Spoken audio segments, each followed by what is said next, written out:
نمازی ہوں گے اللہ کے حضور سجدہ نہیں کر پائیں گے، اللہ تعالیٰ انہیں اس صف میں کھڑا کر دے گا جس صف میں فرعون کھڑا ہوگا، نمرود کھڑا ہوگا، حامان کھڑا ہوگا، قارون کھڑا ہوگا، ابی بن خلف کھڑا ہوگا۔ دشمنان خدا جس صف میں کھڑے ہوں گے بے نمازی کو اس صف میں کھڑا کر دیا جائے گا۔ میری لمبی تقریر نہیں، میں یہ آپ سے پوچھتا ہوں اور اپنے آپ سے پوچھتا ہوں، کیا ہم یہ گوارا کرتے ہیں کہ حشر کے دن ہمیں فرعون کے ساتھ کھڑا کر دیا جائے؟ کیا یہ ہم گوارا کرتے ہیں کہ حشر کے دن ہمیں نمرود کے ساتھ کھڑا کر دیا جائے؟ کیا یہ ہماری طبیعت اس کو برداشت کر سکے گی کہ رسول اللہ کے دشمنوں کے ساتھ ہمیں کھڑا کر دیا جائے؟ اور کیا میری مائیں اور بہنیں اور بیٹیاں یہ گوارا کر سکتی ہیں کہ رسول اللہ کی راہوں میں کانٹے بچھانے والی ام جمیل کے ساتھ انہیں کھڑا کر دیا جائے؟ یقیناً ہم کبھی نہیں چاہیں گے، ہم یہ رسوائی کبھی برداشت نہیں کر سکتے۔ ان کے پاس کھڑا ہونا ہی قیامت ہے، ان کے ساتھ کھڑا ہونا ہی عذاب ہے، اور پھر ان کے اوپر لعنتیں بھی برس رہی ہوں گی، اور ان کے چہروں کے اوپر تارکول لک مل دی جائے گی، اور وہ رسوائیوں کے گڑھے میں ہوں گے۔ تو ان کے ساتھ کھڑا ہونا تو بہت بڑا عذاب ہوگا، اور اگر کوئی تکلیف بدنی نہ بھی ہو تو ہم یہ گوارا نہیں کرتے کہ خدا کے دشمنوں کے ساتھ کھڑے ہوں۔ ہماری تو آرزو یہ ہے کہ بلال حبشی کے ساتھ کھڑے ہوں، ہماری تو تمنا یہ ہے کہ داتا گنج بخش علی حجویری کے پاس کھڑا ہونا نصیب ہو جائے، ہمیں بابا فرید کے پاس کھڑا ہونا نصیب ہو جائے، امام اعظم ابو حنیفہ کی قربت میں حضرت امام حسین کی قربت میں کھڑا ہونا نصیب ہو جائے۔ ہم تو یہ چاہیں گے کہ اس زمرے میں آئیں۔ کل میں نے عرض کیا تھا 2 ہی برادری رہ جائے گی قیامت کے دن، باقی ساری برادریاں ٹوٹ جائیں گی، ساری عمارتیں ٹوٹ جائیں گی، صرف 2 برادریاں، ایک یہ برادری جس کا سردار ابو جہل ہوگا، ابو لہب ہوگا، اور ایک وہ برادری جس کے سردار محمد عربی ہوں گے۔ اب جو بے نماز ہوگا اس کو کدھر کھڑا کیا جائے گا؟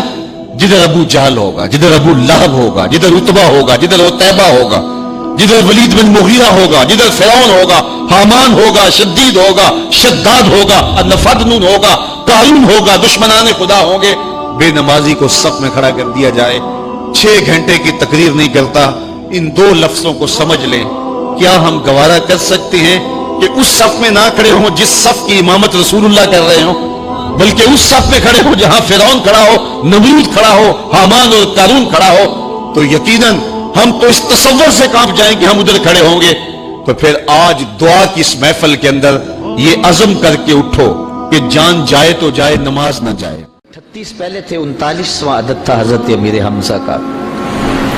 تو امیر حمزہ کوئی معمولی شخص تو نہیں تھے، قریش کا ایک معتبر نام تھا۔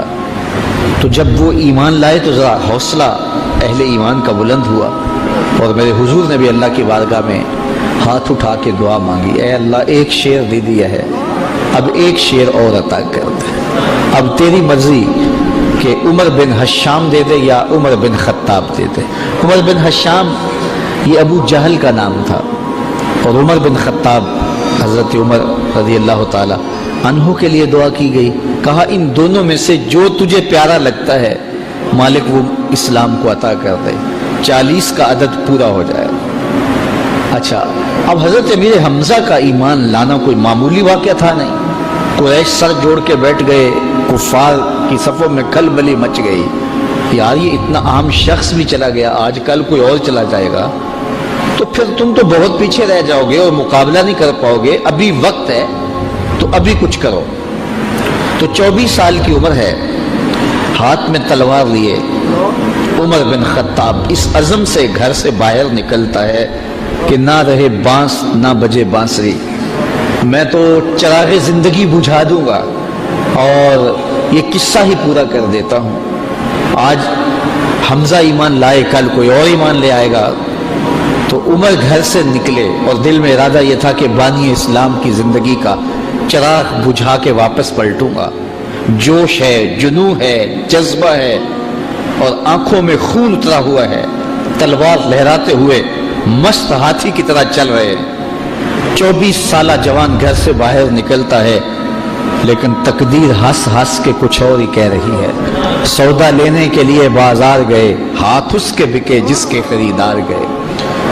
جب اس چال سے چلے تو راستے میں نعیم بن عبداللہ ملے، اور اس مستانی چال کو دیکھ کر کہا کہ کدھر کے ارادے ہیں؟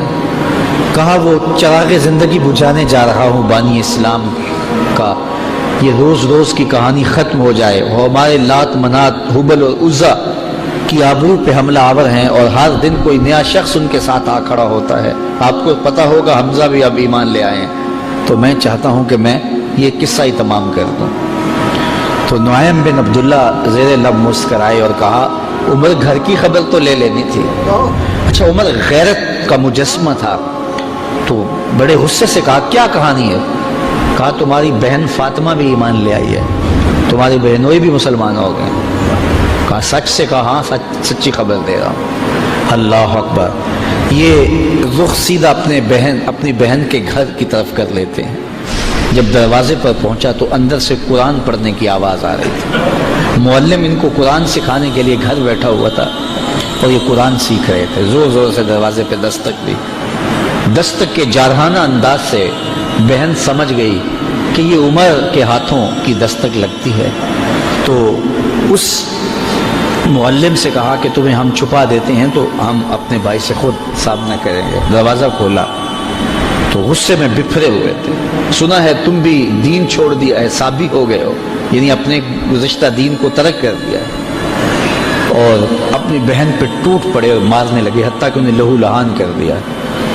اور وہ بھی جو ہے وہ استقامت کے ساتھ کھڑی ہے، اور پھر اس نے ایک جملہ کہا عمر اگر تم خطاب کے بیٹے ہو تو میں بھی خطاب کی بیٹی، جو کرنا ہے کر لو، میں دامن حضور کا نہیں چھوڑوں گی۔ تو جب یہ استقامت دیکھی کہ ایک عورت ذات اس قدر استقامت کا پہاڑ بن گئی ہے، تو وہ کون سی طاقت ہے جس نے اس کو یوں کھڑا کر دیا ہے؟ تو کہا کہ وہ جو تم پڑھ رہے تھے ذرا مجھے بھی تو سناؤ نا۔ کہا ایسے نہیں، پہلے غسل کرنا ہوگا۔ اب عمر غسل کر رہا ہے اور ظاہر کی میل دھل رہی ہے، غصہ اتر رہا ہے۔ اب جب غسل کر کے بیٹھ گئے، اتنے میں معلم کو سامنے لے آیا گیا، اور وہ کیا پڑھتا ہے؟ طٰہٰ ما انزلنا علیک القرآن لتشقیٰ، اے 14ویں رات کے چاند محبوب، ہم نے قرآن اس لیے نازل تو نہیں کیا تھا کہ تم مشقت میں پڑ جاؤ۔ یہ پڑھتے جا رہے ہیں اور عمر کا دل پسیجتا چلا جا رہا ہے، پھر آنکھوں میں آنسو بن کر وہ جذبات بہنے لگے۔ پھر عمر کے لب کھلے اور اپنے بہنوئی اور اپنی بہن سے کہا مجھے بھی اس دہلیز پہ لے چلو۔ اللہ اکبر! عمر کی تو ساری عمر برباد ہو گئی، میں نے 24 سال کہاں کاٹ دیے، مجھے اس دہلیز پہ لے چلو۔ اب عمر اپنے بہنوئی کے ساتھ دار ارقم کی طرف بڑھ رہے۔ یہ کوہ صفا پہ حضرت ارقم کا گھر تھا جو اسلام کی پہلی درسگاہ بنی، اور یہاں چھپ کے مسلمان دین سیکھتے تھے، چونکہ ابتدائی ایام تھے۔ تو جب عمر کو آتے ہوئے دیکھا تو کسی نے دروازے کی درزوں سے دیکھا کہ عمر آ رہے ہیں، تو کہا کہ عمر آ رہے ہیں۔ عمر کی ہیبت تو تھی، تو امیر حمزہ کہا کہ اگر اچھے ارادے سے آئے ہیں تو استقبال کریں گے، خوش آمدید کہیں گے، لیکن اگر برے ارادے سے آئے ہیں تو ان کی تلوار سے ان کی گردن کاٹیں گے۔ اور جب دروازہ کھلا اور عمر اندر آئے تو آقا کریم علیہ الصلوۃ والسلام نے ان کے گلے کے اندر جو کپڑا تھا اس کو پکڑ کے ایسے جھٹکا دیا، اور ساتھ کا عمر وہ وقت نہیں آیا کہ تم اسلام قبول کر لو۔ اللہ اکبر! بس وہ جھٹکا دینے کی بات تھی تو عرض کی حضور وہ وقت آ گیا ہے، اور عمر کے لبوں پہ کلمہ توحید جاری ہو گیا۔ تو ارقم رضی اللہ تعالیٰ عنہ کے گھر میں بیٹھے ہوئے ان صحابہ نے بلند آواز سے کہا اللہ اکبر! مکے کی وادیاں گونج اٹھی، اور پھر حضرت عمر ایمان لانے کے بعد پہلی بات جو حضور سے کرتے ہیں، کیا حضور ہم حق پہ نہیں ہیں؟ حضور نے فرمایا ہم حق پہ ہیں۔ کہا اللہ کا دین سچا نہیں ہے؟ فرمایا اللہ کا دین سچا ہے۔ آپ اللہ کے سچے رسول نہیں ہیں کیا؟ کہا میں اللہ کا سچا رسول ہوں۔ تو کہا پھر ہم چھپ چھپ کے عبادت کیوں کریں؟ اللہ اکبر! تو کہا شین حرم میں چلتے ہیں۔ اب مسلمانوں کی دو صفیں بنی، ایک صف کے آگے حضرت امیر حمزہ تھے اور ایک صف کے آگے حضرت عمر بن خطاب تھے، حضور درمیان میں تھے، اور یہ قافلہ 40 افراد پر مشتمل مسجد حرام میں پہنچا اور پہلی نماز کھل کے پڑھی گئی۔ حضرت عبداللہ ابن مسعود رضی اللہ تعالیٰ عنہ فرماتے ہیں عمر کا اسلام لانا اسلام کے لیے عزت تھا۔ اللہ اکبر!